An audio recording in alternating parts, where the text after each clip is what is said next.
श्रीकालभैरवाष्टकम् देवराजसेव्यमानपावनङ्घ्रिपङ्कजं व्याळयज्ञस्तोत्रमिन्दुशेखरं कृपाकरं नारदादियोगिवृन्दवन्दितं दिगम्बरं काशिकापुरादिनाथकालभैरवं भजे। भानुकोटिभास्वरं भवाब्दितारकं परं नीलकण्ठमीप्सितार्थदायकं त्रिलोचनं कालकालमम्बुजाक्षमस्तशूलमक्षरं काशिकापुरादिनाथकालभैरवं भजे। शूलटङ्कपाशदण्डपाणिमादिकारणं श्यामकायमादिदेवमक्षरं निरामयं भीमविक्रमं प्रभुं विचित्रताण्डवप्रियं काशिकापुरादिनाथकालभैरवं भजे। भुक्तिमुक्तिदायकं प्रशस्तचारुविग्रहं भक्तवत्सलं स्थिरं समस्तलोकविग्रहं निक्वणन्मनोज्ञहेमकिङ्किणीरसत्कटिं काशिकापुरादिनाथकालभैरवं भजे। धर्मसेतुपालकं त्वधर्ममार्गनाशकं कर्मपाशमोचकं सुशर्मदायकं विभुं स्वर्णवर्णकेशपाशशोभिताङ्गनिर्मलं काशिकापुरादिनाथकालभैरवं भजे। रत्नपादुकाप्रभाभिरामपादयुग्मकं नित्यमद्वितीयमिष्टदैवतं निरञ्जनं मृत्युदर्पनाशनं करालदंष्ट्रभूषणं काशिकापुरादिनाथकालभैरवं भजे।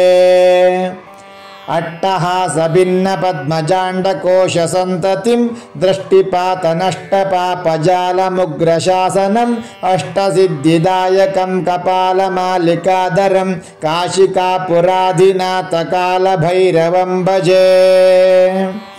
भूतसङ्गनायकं विशालकीर्तिदायकं काशीवासिलोकपुण्यपापशोधकं विभुं नीतिमार्गकोविदं पुरातनं जगत्पतिं काशिकापुरादिनाथकालभैरवं भजे।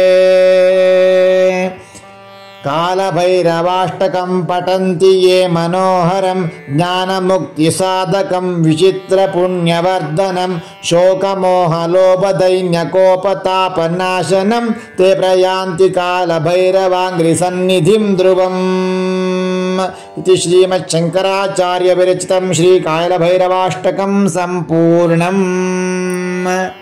ಭಸ್ಮದಿಂದ ಅಲಂಕೃತನಾದಂತಹ ದಿಗಂಬರನಾದಂತಹ ಕಾಲಭೈರವನನ್ನು ಯಾರು ಭಕ್ತಿಯಿಂದ ಭಜಿಸುತ್ತಾರೋ ಅವರಿಗೆ ಯಾವ ಭಯವೂ ಇರುವುದಿಲ್ಲ, ಮರಣದ ಭೀತಿಯೂ ಇರುವುದಿಲ್ಲ.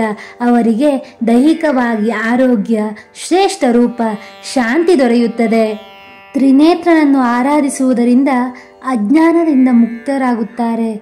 ಭಯ, ದುಃಖ, ಸಂಕಟಗಳಿಂದ ಮುಕ್ತರಾಗಿ ಶಾಂತಿ, ಶಕ್ತಿ ಮತ್ತು ಮುಕ್ತಿ ಪಡೆಯುತ್ತಾರೆ. ಪಾಪಗಳಿಂದ ಮುಕ್ತಿ ಹೊಂದುತ್ತಾರೆ. ವಿವೇಕ ಮತ್ತು ಜ್ಞಾನವನ್ನು ಹೆಚ್ಚಿಸುವಂತಹ, ಜನ್ಮ ಮರಣಗಳ ಬಂಧನವನ್ನು ಕತ್ತರಿಸುವಂತಹ, ತನ್ನ ಭಕ್ತರ ಹಿತಕ್ಕಾಗಿ ಸದಾ ಕಾಳಜಿಯುಳ್ಳ ಕಾಲಭೈರವನು ಬ್ರಹ್ಮಾಂಡದ ಚಲನೆಯನ್ನು ನಿರ್ವಹಿಸುವಂತಹ ಮಹೇಶ್ವರನಾಗಿದ್ದಾನೆ. ಇವನನ್ನು ಸದಾ ಕಾಲ ಆರಾಧಿಸಬೇಕು. ಆರಾಧಿಸಿ ಭಕ್ತಿಯಿಂದ ನಮಸ್ಕರಿಸಿದ್ದಲ್ಲಿ ನಮ್ಮ ಶತ್ರುಗಳ ನಾಶವಾಗುತ್ತದೆ, ಜ್ಞಾನದ ವೃದ್ಧಿ ಆಗುತ್ತದೆ. ಮೂರನೇ ಕಣ್ಣನ್ನು ಹೊಂದಿರಂತಹ ಪರಮೇಶ್ವರನು ನಮಗೂ ಕೂಡ ಜ್ಞಾನದ ಕಣ್ಣನ್ನು ನೀಡುವಂತಹ ತ್ರಿನೇತ್ರನಾಗಿದ್ದಾನೆ. ಸರ್ಪಗಳನ್ನು ಆಭರಣವನ್ನಾಗಿ ಧರಿಸಿದವ, ಭಸ್ಮದಿಂದ ಶರೀರವನ್ನು ಅಲಂಕರಿಸಿದವ, ಕಟಾಕ್ಷದಿಂದ ಕರುಣೆಯನ್ನು ಹರಿಸುವ, ಕಪಾಲವನ್ನು ಕೈಯಲ್ಲಿ ಹಿಡಿದ, ಸ್ಮಶಾನದಲ್ಲಿ ವಾಸ ಮಾಡುವ ಮತ್ತು ಶವವನ್ನು ಆಭರಣವಾಗಿ ಧರಿಸುವಂತಹ ಕಾಲಭೈರವನಾದಂತಹ ಶಂಭೋ ಶಂಕರನನ್ನು ನಾನು ಆರಾಧಿಸುತ್ತೇನೆ.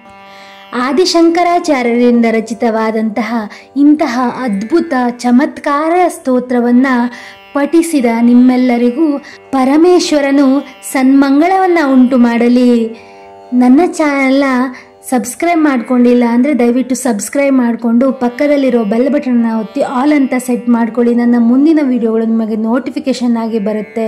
ಇಂತಹ ಹಲವಾರು ಧಾರ್ಮಿಕ ವಿಚಾರಗಳಿಗಾಗಿ ಹಾಗೂ ಸ್ತೋತ್ರಗಳಿಗಾಗಿ ನನ್ನ ಚಾನಲ್ನ ಸದಾ ಫಾಲೋ ಮಾಡಿ. ಧನ್ಯವಾದಗಳು.